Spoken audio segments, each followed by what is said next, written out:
అనుచరులతో జలదోపిడికి ప్రయత్నం చేసినటువంటి ఆంధ్రప్రదేశ్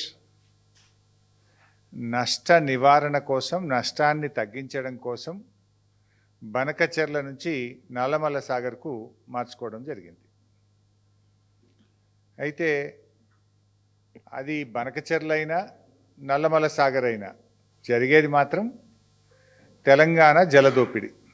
నల్లమల్ల సాగర్ అనేటువంటి అక్రమ నిర్మాణానికి సూత్రధారి చంద్రబాబు నాయుడు అయితే పాత్రధారి రేవంత్ రెడ్డి గారు. కత్తి చంద్రబాబు గారిదైనా పొడిచేటోళ్ళు తెలంగాణ వాళ్ళే అన్నట్టు పొడిచేది మాత్రం రేవంత్ రెడ్డి గారు. అంటే తెలంగాణకు జలద్రోహానికి పాల్పడుతున్నాడు ముఖ్యమంత్రి రేవంత్ రెడ్డి గారు.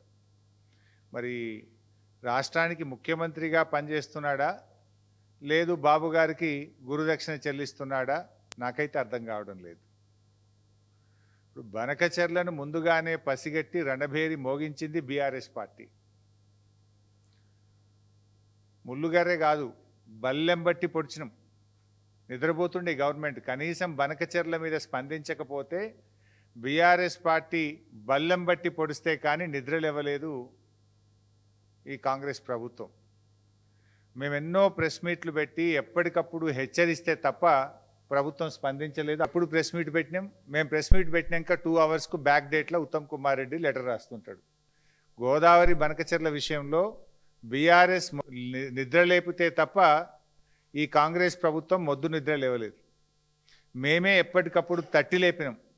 నేను తెలంగాణ భవన్లో ప్రెస్ మీట్ పెడితే 2 అవర్స్కో 4 అవర్స్కో నిన్న డేట్ వేసి ఉత్తరం రాసిండు ఉత్తమ్ కుమార్ రెడ్డి. ఇవన్నీ వివరాలతో సహా ఎప్పుడు ఉత్తరం రిలీజ్ అవుతుంది. ఎందుకంటే నిన్న ఉత్తరం రాస్తే నేను రిలీజ్ చేయాలి కదా. నేను ప్రెస్ మీట్ పెట్టినాక రిలీజ్ చేసినాం అంటేనే బ్యాక్ డేట్లో రాసినట్టు.